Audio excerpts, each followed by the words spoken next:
Hi again. Let's summarize. Let's conclude circular motion with our last part of circular motion.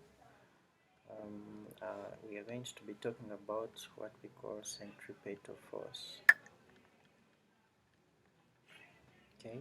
So someone will ask, if something is moving in a circular path, how do we maintain the circular path? So we maintain the circular path with what we call a centripetal force. And why is it called centripetal? Because it is directed towards the center of the circular path. For instance, if we have this circular path, okay, and it has a center, okay, remember angular speed is always moving at angles, okay, different from linear speed. We've already talked about that.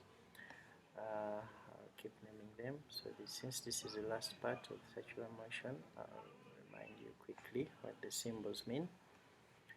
And then we have linear speeds. It's always tangential, tangent to the, like something like that, tangent to the circular path.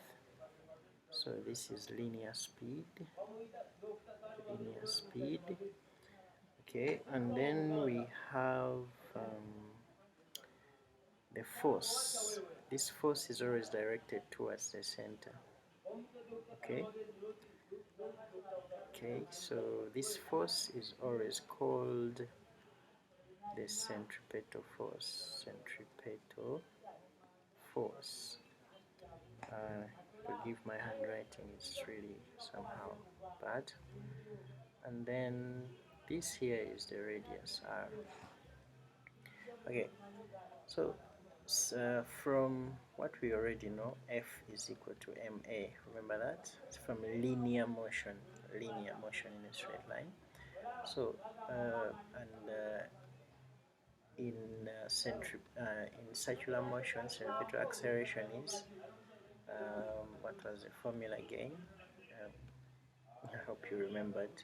It was v squared over r. So we just have to substitute it there to get centripetal force. So m v squared over r. So this is one form or one version of centripetal force.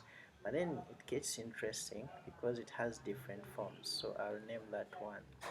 For 2, we can say from v equals omega r, which we have already seen in the previous videos. Okay, we can now substitute and say f equals m.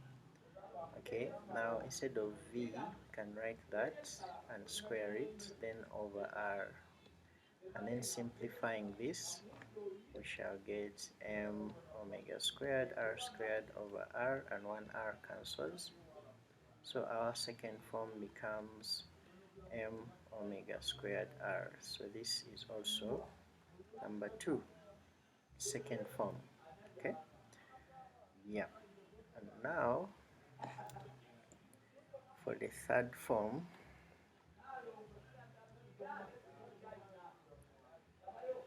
I think there are 2 forms. I don't think there is a third one because we substituted the v. Yeah, there are 2 forms. Oh, never mind, sorry, there are not 3. Beg your pardon, there are 2 forms. Okay, so basically this is centripetal force, and yeah, okay, I'll explain something again that can come in handy during some work.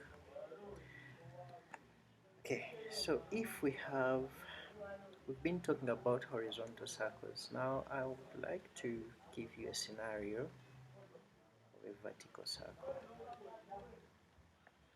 So think about an object moving in a circle. Okay, so if you get your hand and move it around next to your legs, yeah, on the leg level, and you move your hand around, you're making what we call a horizontal circle. But if you take your hand and move it in a circular path around your face, you're making what we call a vertical circle. Okay, so think about an object that is moving in a vertical circle. Alright, I hope you're thinking about it right now. So this vertical circle will have a center, and this object is tied to a string. Okay, I'm assuming that okay, it's tied to a string and it is moving in that direction, like moving to form a circle. So we know that a string, when a string is tight, it forms what we call, it has what we call tension forces. So if this object is this dot, black dot here, all the mechanics rules have to be applied. I think I'll use a red color. So we know that the weight is always acting downwards. Okay, so and weight is equal to mg. So we write it like that. So in order for the string, yeah, to move in a circle, to maintain this circle, the tension force must be towards the center. The moment the tension force is not towards the center, then the circular path will not be maintained. I hope that makes sense. So if this object moves to this part, okay, remember our weight will always act. Remember, this is the string now, so the weight is still acting downwards because that is a principle, okay, but also the T has to act towards the center in order to maintain the circular path. But this T at this stage, we call it the minimum. Okay, I'm using different colors so that you can identify this easily.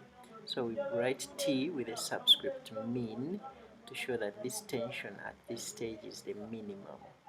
Now if our body or our particle moves to the west or to the left, the T is still acting towards the center, okay, and the M, the weight, or the mg, is acting downwards, okay, and remember the direction is still the same, it's moving in that direction, maintaining the circular path. And if our particle moves to the down part, or the south, if I may say, the tension, as the principle states, it is always towards the center if our circular path is to be maintained.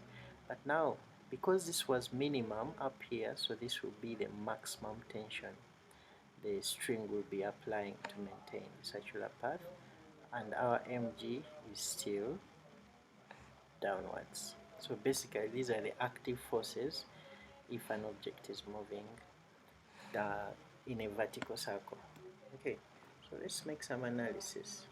So looking at the maximum tension, this part, okay, it is equal to the centripetal, yeah, plus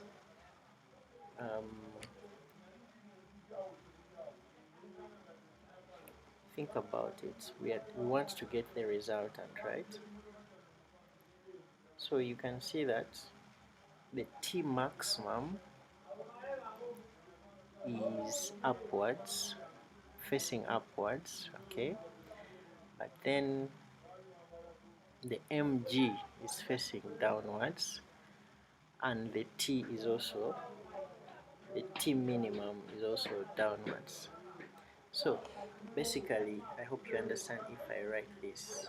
This means the centripetal force, okay, the force acting towards the center, okay. So to get the T maximum, we get the T minimum plus mg, but the T minimum can be written like this because it is acting towards the center, so it is the centripetal force. Does that make sense?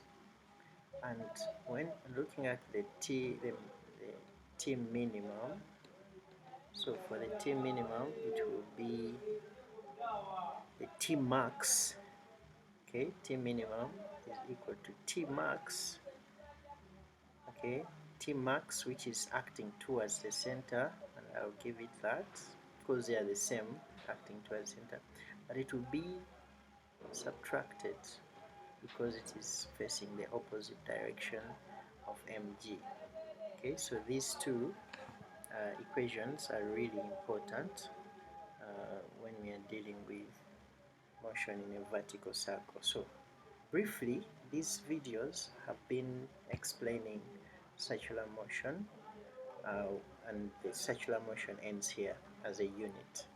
Okay, so I hope you can follow these videos and try out some basic questions, which we shall also talk about